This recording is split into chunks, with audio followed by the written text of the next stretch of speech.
Assalamu alaikum dear students. Hope you will be fine and enjoying good health. I'm your teacher Maryam Arif. Welcome to lecture number 4. Today we are going to study about the effect of external pressure on boiling point, typical properties of solids including melting, freezing and sublimation.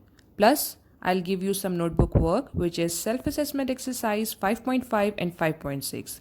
You have to do these exercises neatly on your registers, which I will check later when your schools will reopen.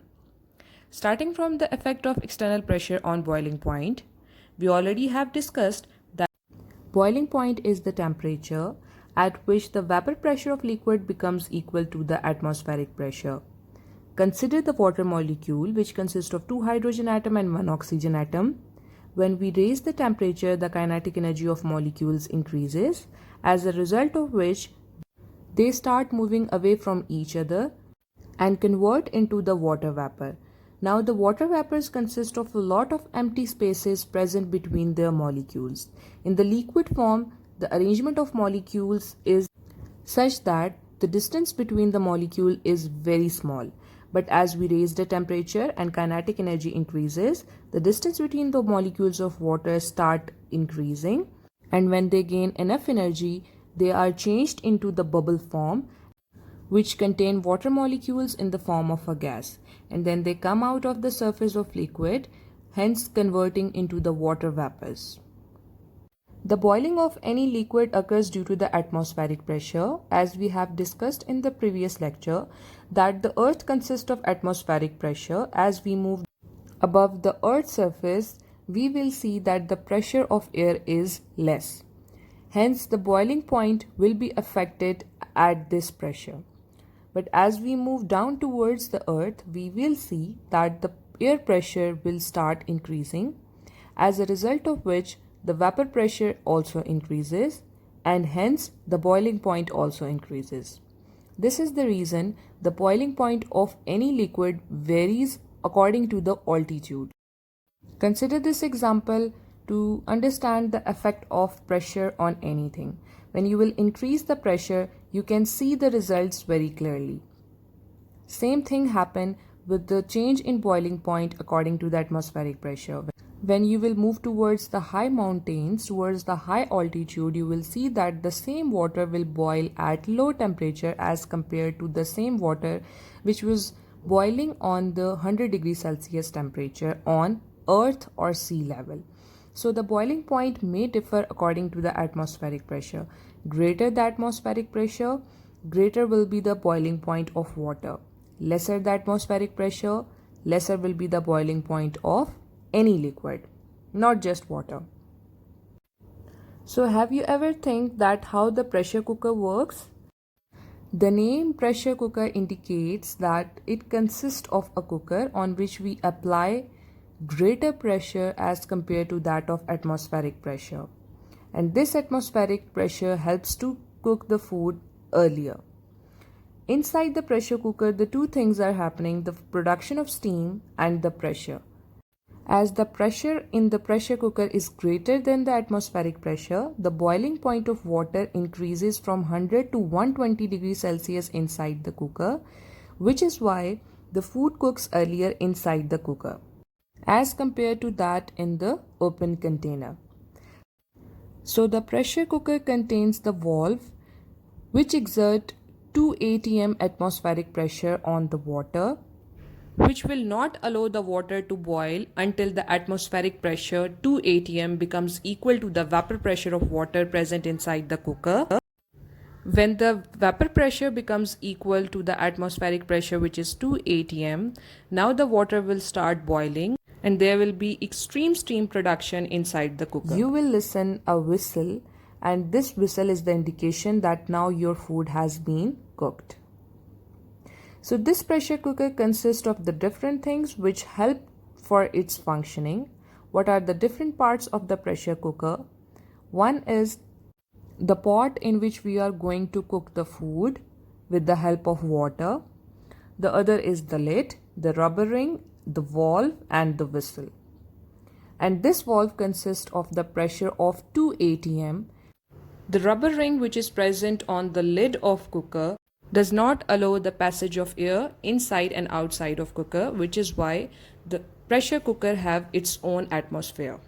And when the vapor pressure increases inside the cooker, after some time when it becomes equal to the atmospheric pressure, you will listen a whistle, which will help to cook the food earlier. Therefore, the water boils at temperature higher than 100 degrees Celsius inside the cooker, and if we decrease the pressure, the opposite can also happen. If the atmospheric pressure is less than 1 atm or 760 millimeter of mercury, the water will boil at less temperature. This pressure of less than 760 millimeter of mercury is present on the top of mountains, because as we move away from the surface of earth or the sea level, the atmospheric pressure decreases. As a result, the vapor pressure also decreases, which is why the boiling point also decreases. So we have seen that the boiling point is dependent on external pressure. Greater the external pressure, the vapor pressure of the liquid will also increase. As a result, the boiling point of that liquid will also increase. We have seen in two examples. One was the example of pressure cooker. In that case, the external pressure was very high, more than the atmospheric pressure, and the liquid required greater amount of heat to equalize its vapor pressure to external pressure. So as the greater amount of heat was required, the boiling point of water increased from 100 to 120 degrees Celsius.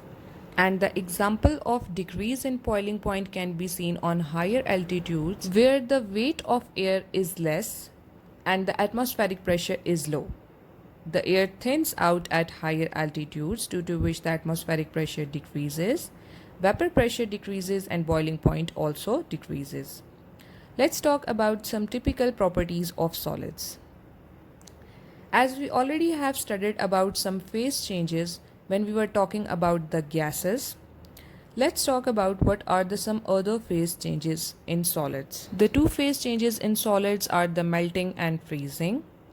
On increasing the temperature, the solid is converted into the liquid. The process is called as melting, and on decreasing the temperature, the liquid is converted back into the solid and the process is called as freezing. In some cases, the third type of processes occur where the solid is directly converted to gas without moving into the liquid state. This process is called as sublimation. We will also talk in detail about the sublimation and about the different chemicals which are involved in this process, which do not pass through the liquid state. When the chemicals like mothballs and naphthalenes come in contact with air or at high temperature, they start vanishing. They do not vanish actually, but they are converted into the gas form directly from solid without passing through the liquid state. Mr. Humpty, do you know why mothballs disappear over time? Oh, you also don't know? By the way, you got good collection of clothes. Do you use mothballs? Yeah. I'd kept them a few months back below these clothes.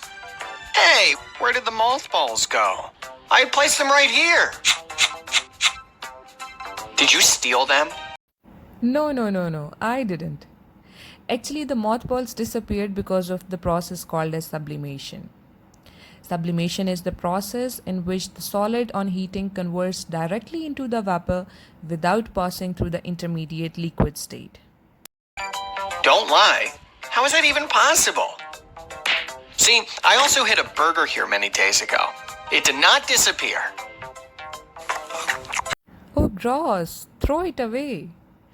Not all things sublimate. Actually, mothballs consist of a chemical called as naphthalene. Now, this chemical naphthalene consists of a very weak intermolecular forces.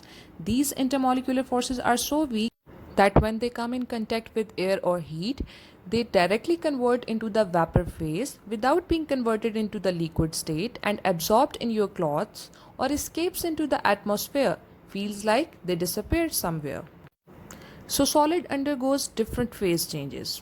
When the solid is converted into the liquid, high temperature is required and the process is called as melting. And when the liquid is converted into the solid, less temperature is required and the process is called as freezing. And when the solid is directly converted into gas without passing through the liquid state, the process is called as sublimation.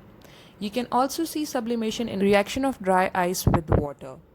When you put dry ice in a water, instead of converting it to the liquid, the dry ice will directly convert it into the gas. You might have seen this smoky effect in wedding stages or concerts.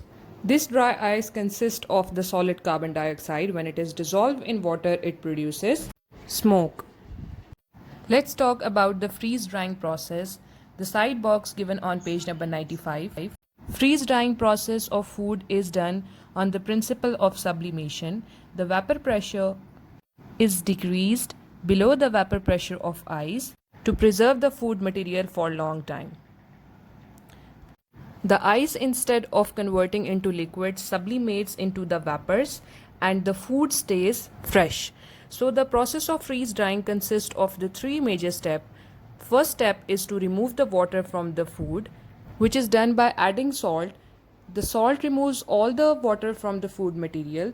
The second step is to cool the food material, and then the food is placed in a vacuum chamber where the vapor pressure is decreased. About 90% of the food moisture is drawn off by evaporating the ice into the vapor, the process called as sublimation, at temperature as low as minus 50 degrees Celsius. This process takes 9 to 24 hours, and when water is added to a dry product, it is restored to its original condition. Freeze drying of the food is not done only for meat, it is done for the fruits as well. In case of fruits freeze drying, the fruits are cut into the smaller pieces or sliced, then frozen to below 0 degree Fahrenheit. The second step is the frozen fruit slices are placed in a vacuum chamber where 98% of the moisture is removed by evaporating the ice in temperature as low as minus 50 degrees Celsius. After that, they are packed into the moisture and air-proof packages to preserve nutrition, flavor, and freshness. So the sublimation process is used industrially to save food. Do you know that your lesson will also sublimate from your mind if you are not going to read it thoroughly from your books? So don't forget to read it properly from your books. I'll catch you later in the next lecture with the more interesting topics. Till then, Allah Hafiz.